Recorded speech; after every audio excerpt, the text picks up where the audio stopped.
Pelakon dan usahawan Nilova teruk dikecam netizen yang menyifatkan sengaja mengambil kesempatan terhadap keretakan rumah tangga Fatah Amin dan Fazura baru-baru ini.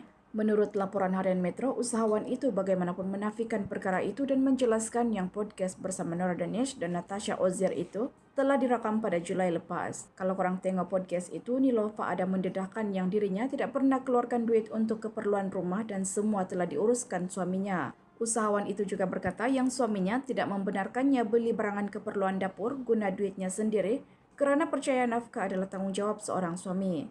Sewa rumah, bil air dan api, barangan dapur semua saya tak pernah sentuh sejak berkahwin dengan Haris. Itu suami yang kena sediakan. Kadang-kadang saya beli susu anak atau pergi beli barangan dapur, dia akan tanya mana bil. Kalau dia nampak saya beli barangan dapur tak minta duit dia akan cakap jangan buat macam ni. Sebab dia kata itu bahagian dia, jadi dia yang kena bayar. Usahawan itu juga berkata yang isteri juga boleh membantu dengan persetujuan bersama jika suami tidak mampu untuk menyediakan segala keperluan dalam podcast itu. Katanya lagi toleransi perlu ada kerana suami adalah ketua keluarga yang akan memimpin isteri dan anak-anak. Kenapa perempuan kena ikut cakap suami? Kena hormat suami sebab bila kita jadi anak perempuan, semua tanggungjawab adalah di atas bahu ayah kita. Kemudian seorang lelaki datang ambil kita atau erti kata lain berkahwin jadi rumah, makanan dan perlindungan, semua tanggungjawab dia. Jadi kita berhak menghormati dia untuk dia pimpin keluarga.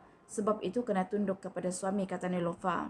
Walau bagaimanapun perkongsian daripada podcast itu dikatakan telah menimbulkan perasaan kurang senang terhadap sesetengah pihak, setelah dikongsikan beberapa portal dan akhbar. Bukan itu sahaja, sampai ada seorang usahawan itu turut meluahkan rasa kecewa dengan kenyataan Nilova kerana merasakan ianya seolah-olah menyindir Fazura. Ianya juga buatkan pengikut usahawan itu turut mengecam Nilova padahal mereka tidak lihat fakta sebenar rakaman podcast itu dibuat. Perkongsian daripada Nilova, Nora Danish dan Natasha Ozier dalam podcast itu adalah untuk berkongsi pengalaman dan ilmu kepada semua dan bukanlah untuk menyindir mana-mana pihak. Mereka pun dah kata rakaman tersebut telah dibuat pada Julai lepas, siap tunjuk bukti lagi.